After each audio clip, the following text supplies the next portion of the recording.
Всем доброго времени суток, это топ-5 шейдеров для версии 1.21. Первое место в топе занимает шейдер с названием Astralix. Я думаю, один из самых красивых шейдеров для версии 1.22. Второе место занимает шейдер с названием Pixel Perfect.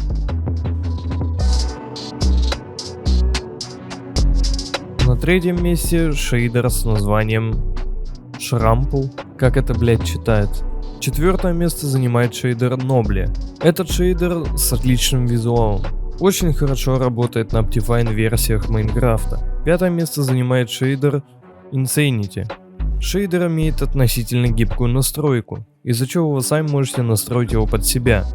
Вы можете настраивать, как он будет выглядеть днем и как он будет выглядеть ночью. Ну а также сможете настроить его освещение. У меня есть два бонусных шейдера для тех, кто досмотрел видео до конца. Эти два шейдера будут в закрепленном комментарии. Первый шейдер — это Retracing Voxel.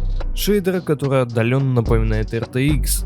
Но возможно для кого-то это будет даже лучше. На данный момент шейдер сырой, но думаю в скором времени его доделают и он вообще не будет отличаться от RTX шейдера.